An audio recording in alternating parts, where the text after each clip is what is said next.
in this time as the head coach of Jackson State University, donated half his salary to upgrade the facilities so that, I mean, it's not going to look like, those Dukes and those North Carolinas and those Notre Dames and the UCLAs and USCs.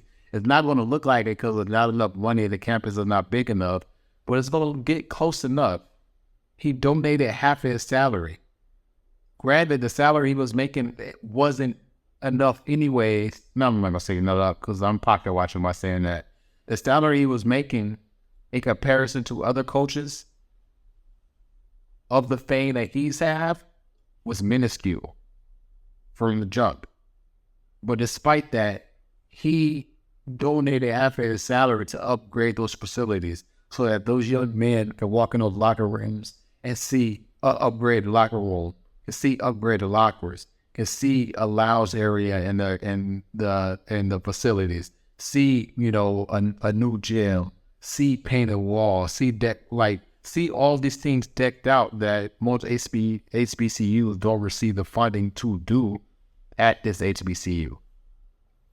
This is the man who had College Game Day come down to Jackson State.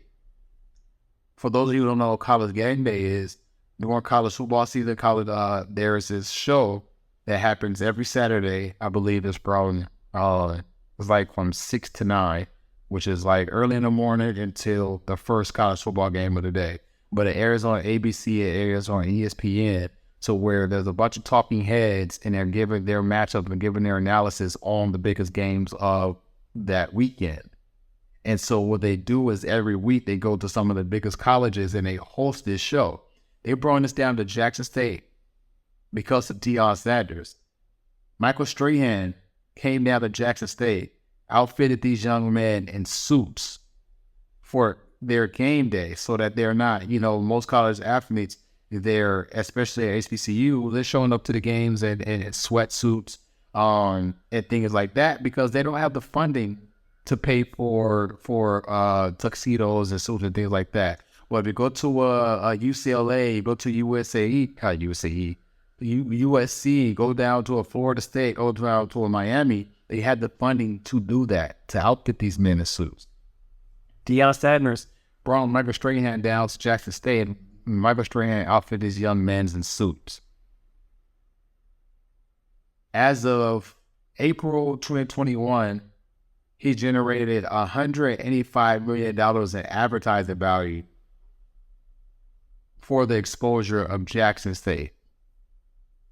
He brought his firstborn son, Deion Sanders Jr., with him to Jackson State, revamped the social media platform for Jackson State so that it rivals those of these other D1 colleges. The NIL deals, a lot of student athletes are receiving the name, image, and likeness deals due to their notoriety, due to their following and things like that. There's a couple kids on his team that has NIL deals. Most HBCUs kids aren't getting that because they don't have the exposure, because they don't have the following, because they are in a HBCU. But these kids on this team, they had that exposure. And so they're able to make that money. They're able to help take care of their family before they get to the league. Or if they don't get to the league before they get, before they get to their career field that they're going after they graduate. He provided that for these young men and their families. He had a documentary, as I just said, on Amazon Prime. So now these young kids, not only do they get a name, image, or likeness deals, they're on TV. Their family can watch them. They can watch their season on TV. Some of the family can even see them because some of the family is in there. They can see themselves on Amazon Prime. This man did so much for not just that school, but HBCUs. He brought his two sons with him.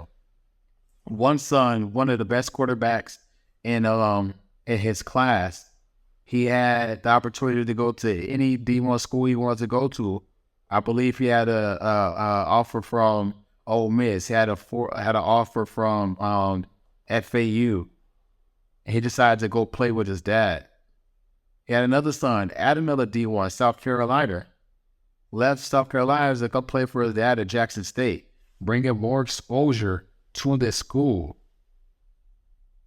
despite the uphill battle that was going to be for them, knowing that, you know, the end goal for them was to get to the NFL, knowing that it's hard to get to NFL from a HBCU because a lot of NFL scouts ain't coming to HBCU games, ain't checking for HBCU schools.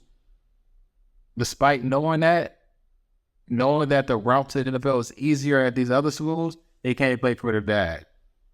They came to suit up for their dad so that they can help with what he had envisioned for not only the school, but for all HBCUs. And they did that.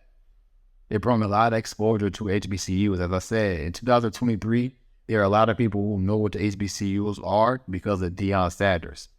And we will be remiss if we didn't admit that. I'm not saying Deion Sanders is the reason why HBCUs is relevant, because that's not true. I'm saying the exposure that HBCUs have today in terms of sports, in terms of exposure, a lot of that can be trickled back into Deion Sanders.